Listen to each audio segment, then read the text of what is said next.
Welcome to কুকরুকু। আজকে আমরা এসেছি পূর্ব বর্ধমান। পূর্ব বর্ধমানের হাতিপোতা গ্রাম। এই গ্রামের একটি মেলা আমরা দেখব। এই মেলায় বেশ কিছু বিশেষত্ব আছে। অন্য আর কয়েকটা যে গ্রামের মেলা হয় তার থেকে এই মেলা অনেকটাই আলাদা। সেই বিশেষত্বগুলো আপনাদের দেখাবো। সঙ্গে থাকুন, দেখতে থাকুন কুকরুকু।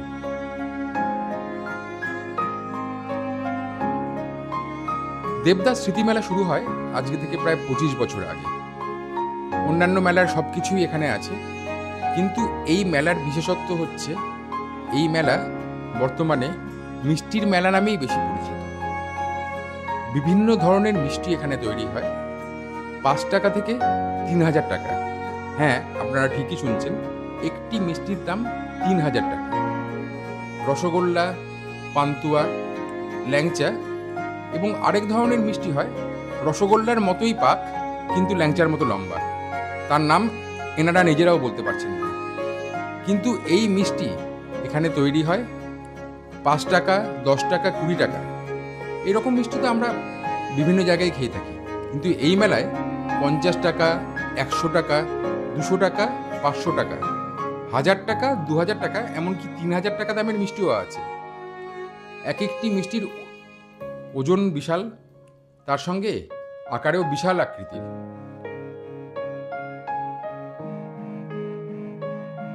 শুধুমাত্র দেখতে যে বিশাল তাই নয়, এই মিষ্টির চাহিদাও কিন্তু প্রচুর। যে প্রচুর পরিমাণে মিষ্টি আপনারা দেখতে পাচ্ছেন, সেই দেখেই আন্দাজ করতে পারছেন যে এই মিষ্টির চাহিদা কতটা। এইরকম একটা প্রত্যন্ত গ্রামের একটা মেলায় এত পরিমাণ মিষ্টি এবং সেগুলো বিক্রি হচ্ছে, যথেষ্ট কিন্তু আশ্চর্যের। এটাই রেওয়াজ, এটাই চলে আসছে বিগত 25 বছর ধরে। মূলত ছানা দিয়েই এই মিষ্টিগুলো তৈরি হয়। হাইজিন নিয়ে অতটা ভাবলে চলবে না, কারণ আমরা যে মিষ্টির দোকানে মিষ্টি খাই, সেই মিষ্টির দোকানে মিষ্টি তৈরি হয় অনেকটাই আড়ালে। সেখানে তারা কতটা হাইজিন মেনটেন করছে আমরাও জানি না। এখানে হয়তো দেখে মনে হচ্ছে খোলা হাতে মিষ্টি দেওয়া হচ্ছে, কতটা হাইজেনিক সেসব কথা বাদ দিন, কিন্তু মিষ্টির যে বিশেষত্ব, মিষ্টির যে বিশাল আকার, সেইটা যদি আপনারা দেখেন আর স্বাদের কথা যদি বলেন, আমার তো মন্দ লাগেনি। এত বড় মিষ্টি, এত বিশাল আকার, মনে হতেই পারে যে অনেক কিছু এতে মেশানো হয়েছে, ছানার সঙ্গে অনেক কিছু মেশানো হয়েছে, কিন্তু না, পিওর ছানা দিয়েই তৈরি করা হয় এবং খেতে যথেষ্টই ভালো, যথেষ্টই সুস্বাদু। আমরা দোকান বাজারে তো 50 টাকার মিষ্টি একটা ছোট্ট মিষ্টি পাই, কিন্তু এখানে 50 টাকায় যথেষ্ট বড় মিষ্টি পাওয়া যাচ্ছে। এবং এই মিষ্টি কিন্তু শুধু এই হুগলি জেলা, বর্ধমান জেলা বা তার আশেপাশের জেলা না, এনারা দাবি করছেন এই মিষ্টি এখান থেকে তারা দুবাইতেও পাঠিয়েছেন। এইখানকার মিষ্টিগুলো একটা অদ্ভুত স্টাইলে, এনাদের নিজেদের স্টাইলে এনারা প্যাক করেন। প্রথমে প্লাস্টিকের মধ্যে প্রত্যেকটা মিষ্টিকে একটি একটি করে র্যাপ করা হয়, তারপর সেটা কাগজ বা খবরের কাগজ দিয়ে মুড়ে আবার একটি প্লাস্টিকের মধ্যে আটকে দেওয়া হয়, যাতে মিষ্টির এই আকারটার কোনো রকম গন্ডগোল না হয় বা এই লম্বা বড় মিষ্টিটা ভেঙে না যায়। 50 টাকায়, 100 টাকা এবং 200 টাকার মিষ্টি দেদার বিকোচ্ছে, 500 টাকা, 1000 টাকার মিষ্টিও বিক্রি হচ্ছে। এবার এই জায়গাটাতেই আশ্চর্য লাগতে পারে যে গ্রামের এই মেলায় এইরকম মিষ্টির চাহিদা কেন। আচ্ছা, আরেকটা জিনিস তো আপনাদের বলাই হয়নি, মিষ্টির কথা বলতে বলতে আপনাদের বলাই হয়নি, এই মেলার নাম এরকম হলো কেন, দেবদাস স্মৃতি মেলা। শরৎচন্দ্র চট্টোপাধ্যায়ের গল্পে আমরা এই গ্রামের নাম পাই, এই হাতিপোতা গ্রামের। এবং কথিত আছে দেবদাস তার শেষ সময়ে এই হাতিপোতা গ্রামে এসেই মারা গিয়েছিলেন। দেবদাসের প্রেয়সী পারোর বাড়ি ছিল, পারোর শ্বশুর বাড়ি ছিল এই গ্রামে। সেখান থেকেই কোনোভাবে এই যে মেলাটি চালু করা হয়, এই মেলাটির নামকরণ করা হয় দেবদাস স্মৃতি মেলা হিসেবে। যত রাত বাড়ে, যত সন্ধ্যার থেকে আস্তে আস্তে রাত্রি হয়, তত এই মেলায় ভিড় বাড়তে থাকে। এলাকার লোকজন এই মিষ্টিগুলো নিয়ে যান। এইবার একটা মনে হতেই পারে যে সবাই তো আর দামোদর সেট না, এত বড় মিষ্টি খাবে কে।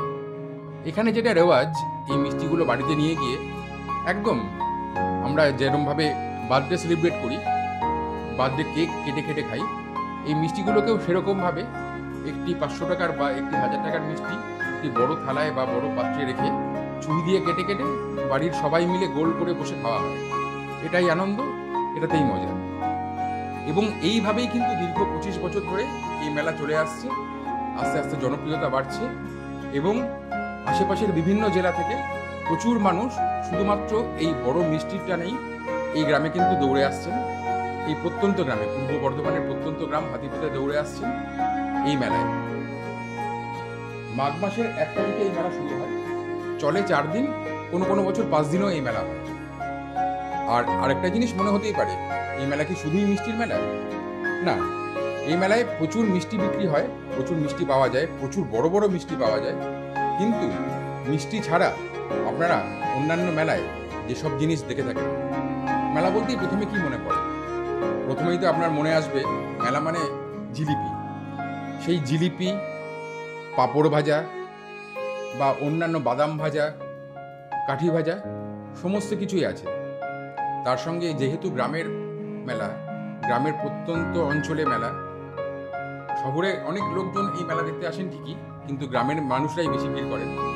সেই জন্য হাঁড়ি, কড়া, এমনকি কাঠের বিভিন্ন যন্ত্রপাতি, লোহার বিভিন্ন যন্ত্রপাতিও, যেমন ছুরি, কাটারি, বটি, এইসবও প্রচুর বিক্রি হচ্ছে।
এই মেলার আরও একটি বিশেষত্ব কিন্তু আমাদের চোখে পড়েছে। প্রচুর পরিমাণে রুটি তৈরি হচ্ছে, তন্দুর রুটি। মাটির মধ্যেই গর্ত করে তন্দুর বানিয়ে সেখান থেকে রুটি বিক্রি হচ্ছে। এবং এই প্রচুর পরিমাণে রুটি দেখে আপনারা বুঝতে পারছেন মেলায় কি পরিমাণে ভিড় হয় এবং কি পরিমাণে খাদ্যরসিক লোক এখানে ভিড় জমান। আগেই বলেছি, যত সন্ধ্যা গড়ায়, যত রাতের দিক হয়, তত সেই পরিমাণে ভিড় বাড়তে থাকে। হ্যাঁ, আমরা হয়তো সেই ভিড়টা আপনাদের দেখাতে পারবো না, কারণ এই গ্রামের মধ্যে এই ভিড় ঠেলে আমাদের আবার ফিরে আসতে হবে। তাই মেলার শুরুটা আপনাদের দেখালাম, মেলার সমস্ত কিছু আপনাদের সঙ্গে শেয়ার করলাম। মেলার খাওয়া দাওয়া, মেলার বিশেষত্ব, বিশেষ করে মেলার মিষ্টি, আর তার সঙ্গে মেলায় নাগরদোলা, হরেক মাল 10 টাকা, ফুচকা বা অন্যান্য যেসব জিনিস সাধারণত মেলা বলতে আমাদের যেগুলো মনে পড়ে, সব কিছুই আছে। আজকের এই এপিসোড কেমন লাগলো আমাদের জানাবেন। এক প্রত্যন্ত গ্রামের এরকম একটি মেলা, সেটার স্বাদ আপনারা কতটা নিতে পারলেন জানাবেন। আর হ্যাঁ, অবশ্যই জানাবেন যে এত বড় মিষ্টি আপনারা আগে খেয়েছেন কিনা বা আগে দেখেছেন কিনা, দেখে থাকলেও কোথায় দেখেছেন। সঙ্গে থাকুন, দেখতে থাকুন কুকরুকু।